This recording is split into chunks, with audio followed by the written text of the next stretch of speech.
The path to the NFC South crown is still open. That and more on today's episode of Locked On Bucs.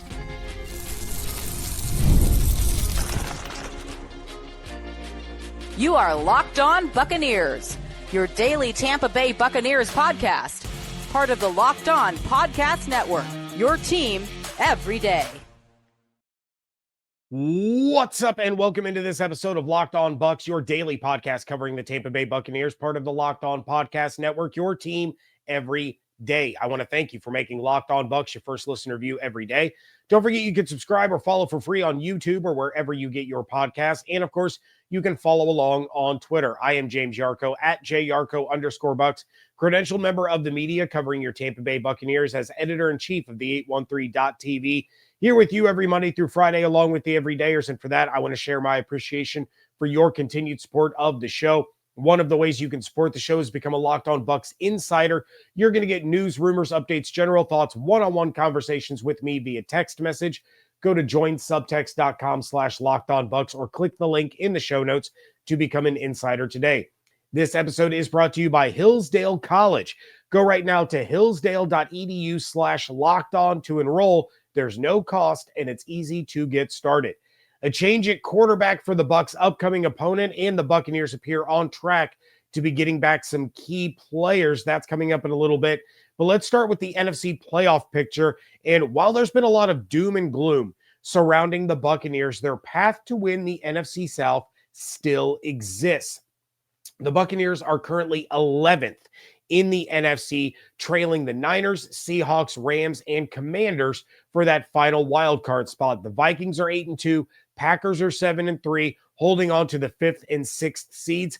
So we're looking at that 7th seed in the wild card. The Niners losing to the Seahawks hurt, but you want to see the Niners win the NFC West so that it doesn't turn into a tiebreaker situation, which would obviously go against Tampa, having lost that head-to-head matchup.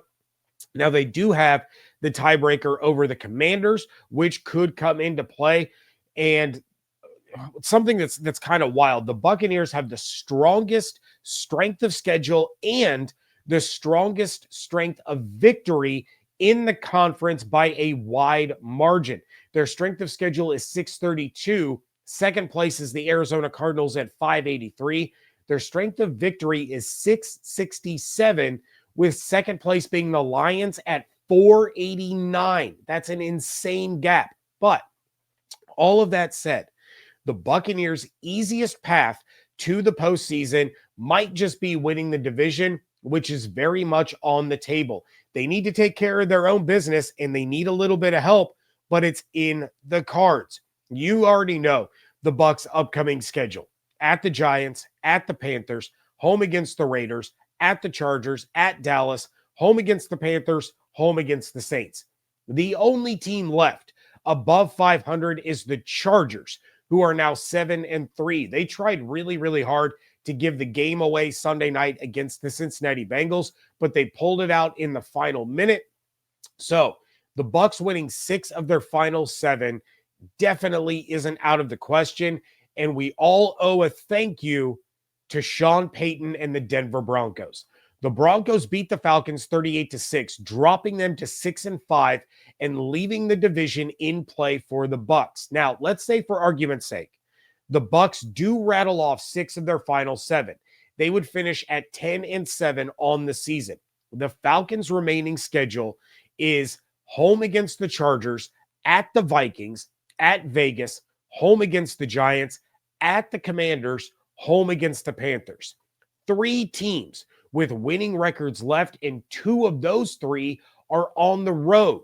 The Falcons have beaten 1 team with a winning record this season and are 0-4 against teams that are 500 or better. Losses to the Vikings, Commanders, and Chargers would put the Falcons at 9-8, leaving the door open for the Bucs to win the division for the 4th straight season and host a playoff game. Now, what the Bucs do with a playoff berth is a conversation for another day. You would hope that the addition of Mike Edwards, the return of Jamel Dean, would help the defense enough to at least be competitive or to get a stop or two when they need it the most. It's not going to transform things. I don't think they have a defense good enough to go on the road to beat Philly, beat Detroit, win a postseason game in one of those places, despite the fact that they've beaten both of those teams already this season. Hosting the Falcons, if they sneak in, hosting the Vikings, hosting the Packers, I think they can contend with those teams. Minnesota's defense is a big reason that they're sitting at 8-2. And while Sam Darnold is having a career year, I think the Bucs match up really well with the Vikings. Same can be said about the Packers. Jordan Love has turned the ball over a lot this season, and the Bucs have a lot of mismatches on offense that they can use to rack up points against Green Bay. I know we've talked a lot about Todd Bowles' future with the team, who the next coach might be, where they could pick in the draft, which currently right now they're sitting at 13. But if they make the playoffs and get to the divisional round, the best that they can pick is 25th. Losing in the first round, the best pick they could get is 19th. But this is a team that has lost a stupid number of one-score games. They should have beaten the Falcons at least once, if not both times. And honestly, if Mike Evans and Chris Godwin weren't hurt, they're beating the Chiefs. Shoot, even with just Evans, they probably could have beaten the Chiefs. They probably beat the 49ers with Mike Evans. So for as frustrating as the defense has been, for as frustrating as some of Todd Bowles' decision-making has been, this team has been in just about every game this season, winning 6 of their last 7 and beating all the teams that they face that are below 500 is not that much to ask for. They haven't lost to a team below 500 yet this year. Granted, they've only faced one, but still, they didn't lose that game. This is really starting to shape up to be a mirror image of last season when things looked bad and then the Bucs got hot and went on a run. So do not be surprised if the Bucs don't lose again until the middle of December when they face the Chargers and then win their final 3, including a primetime game at Jerry World. I'm not really sure Trey Lance or Cooper Rush is going to get the job done the rest of the season. The Cowboys officially placed Dak Prescott on season-ending injured reserve. So the Cowboys might be in full tank mode to get a high pick for whoever their next coach is. Speaking of backup quarterbacks, the Bucs are going to face one this week against the Giants. That is coming up next on today's episode of Locked On Bucs, part of the Locked On Podcast Network, your team every day. History, economics, the great works of literature, the meaning of the U.S. Constitution. Did you study these things in school? Probably not. Even if you did, might be time for a refresher. Time and technology have changed a lot of things, but they have not changed basic fundamental truths about the world and our place in it. Our sponsor, Hillsdale College, is offering more than 40 free, yes, free online courses, including Constitution 101, the meaning and history of the Constitution, Introduction to Free Market Economics, the rise and fall of the Roman Republic, and a personal favorite of mine, Mark Twain, Tom Sawyer, Huckleberry Finn, and selected short stories. All of Hillsdale's courses are self-paced so that you can start whenever and tune in wherever. Plus, you can go deeper with readings, quizzes, discussions, or just sit back and enjoy the lectures. Go right now to hillsdale.edu/lockedon to enroll. There's no cost and it's easy to get started. That's hillsdale.edu/lockedon to register. hillsdale.edu/lockedon. PrizePicks is America's #1 daily fantasy sports app with over 5 million active members. It's the easiest and most exciting way to play daily fantasy sports because unlike other apps on PrizePicks, it's just you against the numbers. You can now win up to 100 times your money on PrizePicks with as little as 4 correct picks. It's the only real money daily fantasy platform with an injury insurance policy so that your lineups stay in play even if one of your players leaves in the first half and doesn't return. PrizePicks puts their members first, so all withdrawals are fast, safe, and secure. When my picks hit, I can get my money in as quick as 15 minutes. Download the PrizePicks app today and use code LOCKEDONNFL to get $50 instantly when you play $5. That's code LOCKEDONNFL on PrizePicks to get $50 instantly when you play $5. You don't need to win to receive the $50 bonus. It's guaranteed. PrizePicks, run your game. Thank you again for making Locked On Bucs your first listener view every day. The new Locked On NFL is here, and it's 2 shows every day. The Madman Tyler Rowland kicks off your morning with a double shot of NFL espresso. Then stop by the barbershop with Tony Wiggins for some real NFL talk. Add in the local experts, and you get unprecedented NFL insight, hot opinions, detailed breakdowns, all in 30 minutes. It's the new Locked On NFL, and it's twice a day. So make it your second listen at the new Locked On NFL on YouTube or wherever you get your podcasts. It was announced on Monday morning that Giants quarterback Daniel Jones is being benched for Tommy DeVito. Giants coach Brian Daboll said, quote, "We are making a quarterback switch from Daniel Jones to Tommy DeVito. After evaluating and watching a lot of tape, that's the reason we are going with Tommy. Drew Lock will be the backup. This was a necessary move for us, and I'm looking forward to working with Tommy, and he'll be ready to go against Tampa Bay," end quote. Now, I remember being shredded by some people on Twitter after Jones got that ridiculous contract, and I said it wasn't worth it, and the Giants were going to regret it. I was told I was an idiot. I was told I didn't know football. I was told I was clueless. I was told I was stupid, things like that. Regardless, the Giants apparently learned that they're idiots for giving him all that money after a season where Saquon Barkley carried the team and made Jones look way better than he actually is.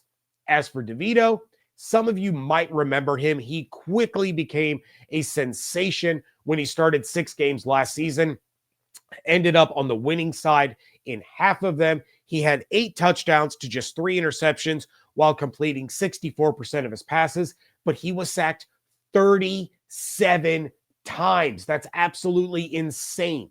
There were only 3 games that he appeared in where he was sacked fewer than 5 times, which bodes well for the Bucs to get some pressure, which isn't something that they've been able to do with any consistency whatsoever this season. Jones, over the first 10 games this year, has been sacked 29 times. So almost 3 sacks per game. This Buccaneers defense should be able to get a lot of pressure into the backfield. And I know what you're thinking. The Bulls struggles against backups and rookies, but I don't think you need to worry about that this week. Truly, I don't. The Giants are a mess. They average just over 15 points per game. They have a turnover differential of -6. Tommy DeVito is not coming in and rescuing the New York Giants. Of course, I say that now, which means if the Bucs do find a way to lose, you guys are going to let me have it in the live chat after the game or in the comment section. But I even laid out over at the 813.tv why I thought Mike Evans not playing in this game wouldn't hurt the Bucs' chances of winning, only his chances of hitting 1,000 yards. And no, I'm not saying that Evans isn't playing. I'm gonna talk about him a little bit. I'm just saying if he doesn't, that doesn't hurt the Bucs' chances to win this game. DeVito stepping in does not magically make the Giants better. Daniel Jones is terrible, and DeVito, while a decent backup, isn't going to all of a sudden start throwing for 350 and 3 touchdowns every week. The Giants made this change coming out of the bye and are obviously going to be looking for a quarterback in the draft. Daboll might have done this to try to save his job, but quite frankly, I don't see that happening either. Yeah, he was 6-11 last year, 2-8 this year. The Giants are going to move on. That front office is a hot mess. They have made numerous mistakes, from giving Daniel Jones that contract to letting Saquon Barkley walk out the door. Really, the only thing that you can point to that they have done well in the past couple of years is drafting Malik Neighbors and drafting Kayvon Thibodeau. Other than that, it's been questionable decision after questionable decision. They're probably looking to pair a new coach with a rookie quarterback, tie them at the hip for the next 4 years at least, maybe beyond. And I mean, that's gotta concern some Bucs fans if Todd Bowles stays or if the Bucs don't promote Liam Cohen to head coach. He's going to absolutely be an option for the New York Giants if they move on from Brian Daboll, because then he can handpick his quarterback, build the offense around a rookie, and go from there. So that's certainly a team to keep an eye on if all of a sudden they're entering the head coach sweepstakes and things with the Bucs do not look as crystal clear as maybe they should be. But going from Jones to DeVito, it's an interesting move to say the least. It's not really surprising. Neither is the timing of a move like this. Again, they're coming out of the bye week just like the Buccaneers are. If you're going to make this level of change and start to look, to the future of your franchise, the bye week is the time to do that. Maybe the Giants feed off of it a little. Maybe they have a little extra spark on offense that they rally around, but that's only going to take you so far. You can look at the Saints game and Spencer Rattler. They had an explosive second quarter, but other than that, it was pretty much a huge letdown, and then that did not continue on, the next couple of games. And of course, that move at quarterback was due to injury rather than performance, but it's the same principle. You're getting a new guy at the most important position. It's supposed to invigorate and energize the offense. We'll see how far that goes. Ultimately, the Giants are just not a good football team. They are way more than a quarterback away from being a better team. And, the Bucs, unless they beat themselves, which is entirely possible, DeVito should not have you too concerned as far as who the starting quarterback is for the Giants this week. Lots of familiar faces should be stepping onto the field this weekend. That is next on today's episode of Locked On Bucs. Get ready to tackle the NFL action with FanDuel, America's #1 sportsbook, because right now, new customers can bet $5 and get $150 in bonus bets if you win. The FanDuel Sportsbook app gives you everything you need to place live bets on the NFL all in one place. So when you get a hunch in the middle of a game, you can check out the latest stats, view live play-by-play, and so much more on the same page where you place your bets.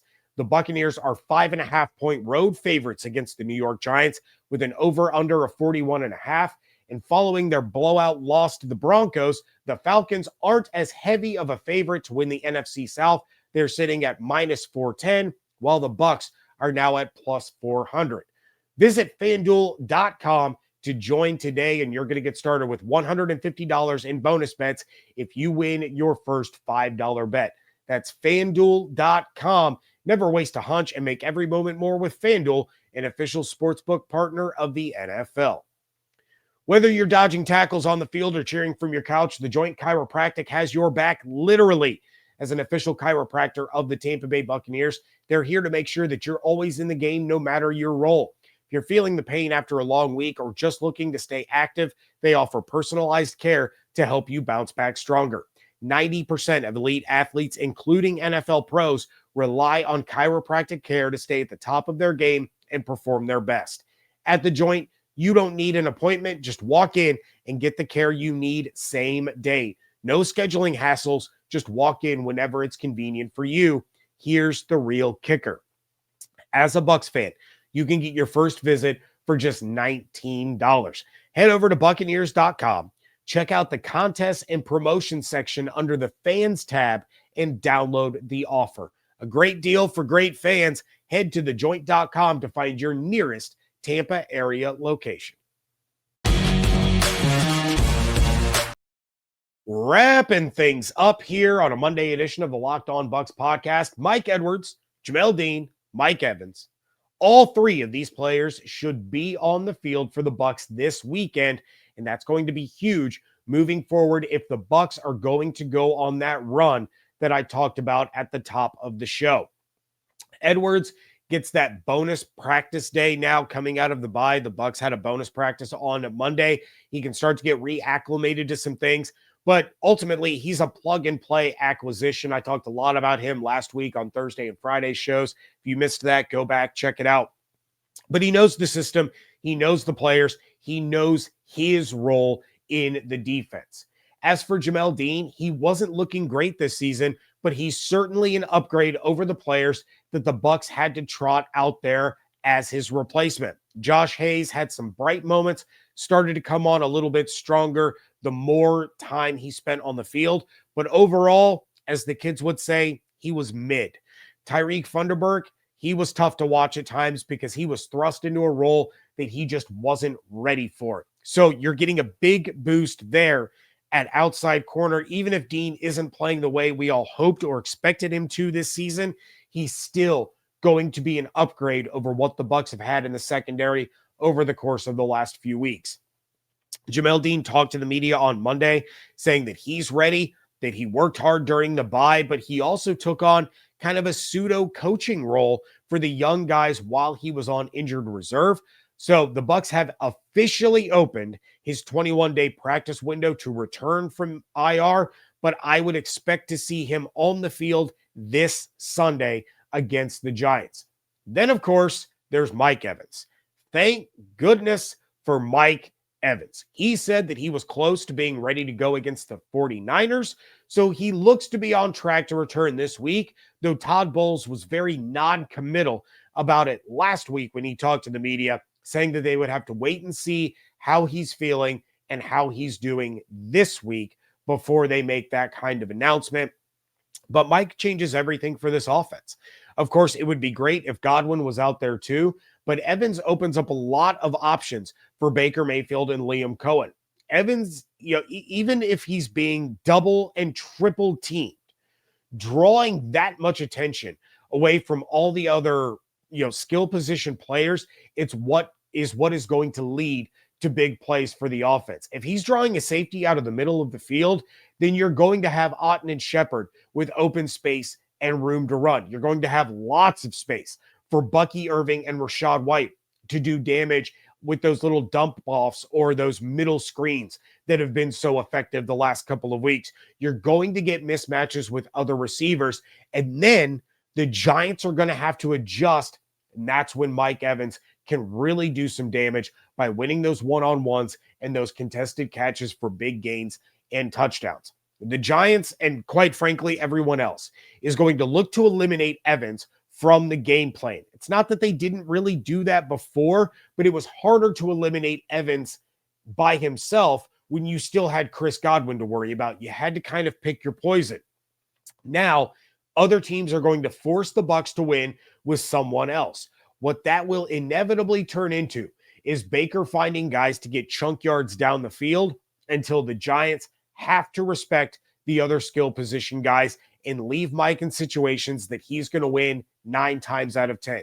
It's essentially darned if you do, darned if you don't against the Bucs offense. You want to double team Mike. You want to pull a safety out of the middle of the field to make sure that you have bracket coverage over him. Well, now you got to deal with Cade Otton winning his one-on-ones. You have to deal with Sterling Shepard crossing over the middle. You have to deal with middle screens to Rachaad and Bucky that are going to pick up 15, 20 yards because they don't have that guy in the middle of the field that's going to be able to corral them and bring them down. There aren't any receivers on this team that pose the same threat as Godwin, so you never really know exactly who it's going to be. Could be Shep, Otton, one of the backs, Ryan Miller, hopefully, maybe, finally, Jalen McMillan, but at some point, one of those guys is going to start to heat up and cause problems where the defense has to adjust and stop putting all of their eggs in the stop Evans basket. Evans needs 95 yards a game the rest of the season to hit 1,000, to tie Jerry Rice's NFL record for consecutive 1,000-yard seasons, to extend his own consecutive 1,000-yard season streak to begin an NFL career. Games like this, against the Panthers twice, a Lattimore-less Saints game at the end of the season where the Bucs could very well be playing to try to win the division, it's definitely possible that he averages those 95 yards a game. You know he's going to have 1 or 2 games like, against one of those teams that I just listed. Maybe it's against the Raiders, but he's going to have a couple of those games where he goes absolutely berserk and finishes with a $150 and 2 touchdowns or some other ridiculous stat line. It's going to be a challenge to get that 1,000 yards. And this is probably the least confident I have been in Mike Evans reaching that plateau this late into a season. With that said, if anybody is going to be able to do it, it's going to be Mike Evans. You add in all the attention that he's going to get from defenses to shut him down with Godwin not there and, other guys not stepping up to really take the attention away, that hill becomes even steeper to try to climb. But he's Mike Evans. One way or another, he's going to figure out how to get that 1,000 yards and keep that streak alive, to tie Jerry Rice, to extend his own record, and to continue to further solidify his place as a first ballot Hall of Fame receiver. And if he can rack up 645 yards in the final 7 games of this season, it might just be his greatest performance ever. That's going to do it for this episode of Locked On Bucs. Please check out everything going on over at the 813.tv. Follow along on Twitter at Locked On Bucs, at @JYarcho_Bucs. Become a Locked On Bucs insider. Go to joinsubtext.com/LockedOnBucs or click the link in the show notes. And of course, make sure that you are subscribed on YouTube with those notifications turned on and wherever you get your podcasts. Hope you all have an absolutely outstanding day. Stay safe, stay healthy, fire the cannons. I want to thank you so much for joining me right here on Locked On Bucs, part of the Locked On Podcast Network, your team every day.